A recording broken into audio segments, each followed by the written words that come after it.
Alright, instead of a half-ass track guide, you're going to get a 3/4 one today because no keys of the race car because of certain iRacing UI issues that should have been fixed on day one, but we'll take what we can get. We'll just say them. It's Kansas. It used to be a top dominant track. Now it's kind of pretty much run anywhere you want. I think the bottom still preserves tires better. You can use the top to, make some passes, get out of dirty air, which that's another topic. Is dirty air could be an issue. And there's really nothing else to say about this track. It's kind of one of the more simple tracks, but you get options to work with. So that's pretty much it.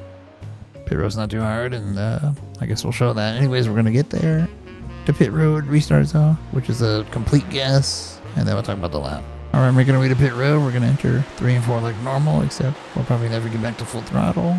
I'm going to start braking onto this billboard right about that dashed line, down to second gear, 45 miles per hour, which is a complete guess, by the way, because, the information is not available anymore on the initial UI. There's your pit speed exit.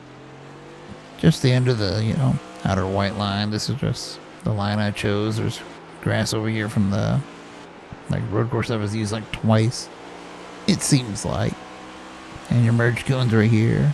And onto the restart zone. Alright, here's the restart zone.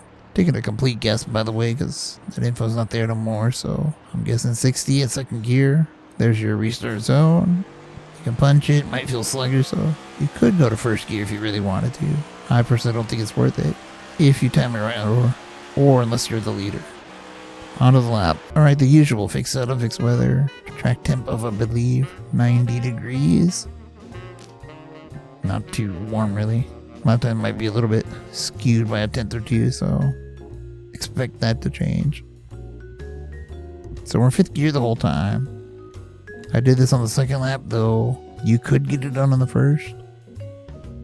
I'm going to the apron here. And I made no changes to the setup, 0, which I believe is a 236 on the steering. So there you go. So as usual, gotta make our way to 1. And this one's a little tricky because even I don't know what's going on here. But I am aiming for the wall a little bit. Now once you're parallel with the wall, right here, that's when you want to start turning in. Pretty much in the shadow of that billboard, or whatever that is to the right. Hey, what is that? A gate opening? I have no clue.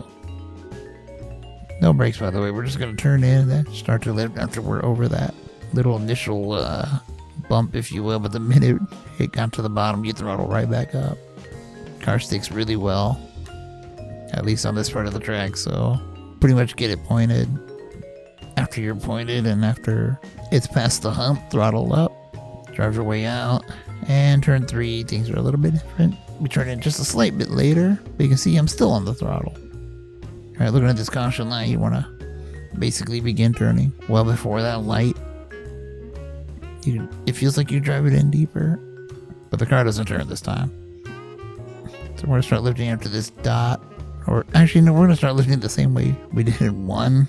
Again, after you feel it kind of dive into the banking. And you can see I'm gradually picking the throttle up here. I can't get back to it because, well, the front end doesn't turn. And then, of course, once it does, you can pretty much just stay in it. That's how glued this car is. Drive it to the apron again if you want. And there you go.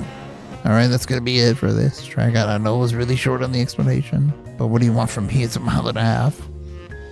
There's literally not much to it. Just pick a lane, have fun, keep the tires on it, don't die. And we'll be back at the next one, I guess. Unless it's a super speedway, which I don't do. Anyways, Sim Racing Chewy sign.